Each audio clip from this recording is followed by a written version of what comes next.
এটা হচ্ছে ঢাকা উত্তরা বিএনএসের আজকে ঠিক সন্ধ্যাবেলার ঘটনা। আজকে প্রায় বিকালে সন্ধ্যার আগে আগে আমি আসতেছিলাম এবং এখনও আন্দোলন থামেনি। আন্দোলন শুরু হয়েছিল ঠিক সকাল 10:30 থেকে এবং তাদের দাবি হচ্ছিল 24 ঘন্টার মধ্যে শিক্ষামন্ত্রী আ.ন.ম এহসানুল হক মিলনকে পদত্যাগ করতে হবে।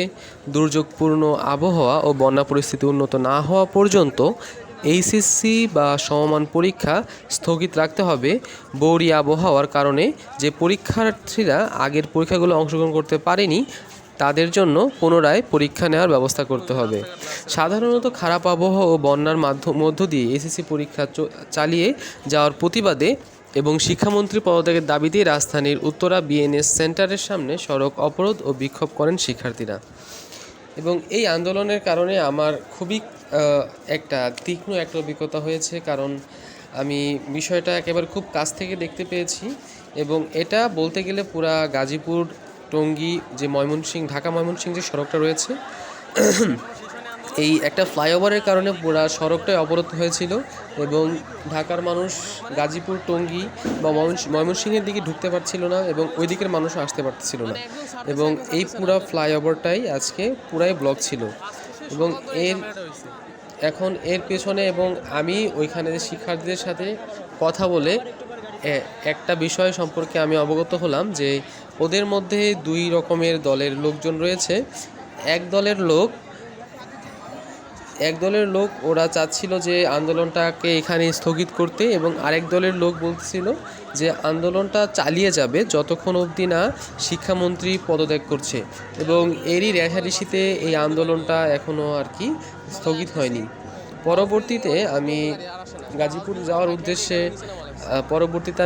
যাওয়ার উদ্দেশ্যে বিএনএস থেকে যখন এয়ারপোর্ট দিকে রওনা দিলাম, কোনো গাড়ি ছিল না। তারপর আমাকে সহ হাজার হাজার মানুষকেই হেঁটে হেঁটে নিজের গন্তব্যস্থলে পৌঁছানো লাগলো। তারপর এয়ারপোর্ট থেকে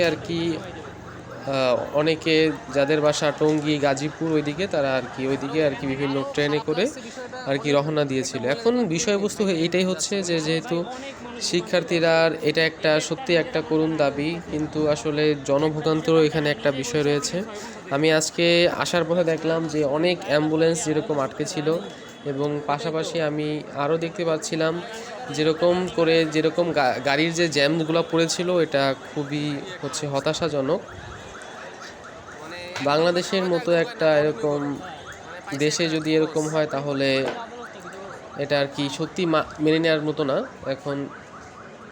এখন শিক্ষামন্ত্রী কি করবে, কি সিদ্ধান্ত নেবে, পরীক্ষা কি আদৌ পিছানো হবে কিনা, এই সম্পর্কে এখন শিক্ষামন্ত্রী ভালো সিদ্ধান্ত নিতে পারবে এবং এই বিষয়ে অবশ্যই জানানো হবে এবং আপনারা বিভিন্ন মিডিয়াতে আপনারা দেখতে পাবেন।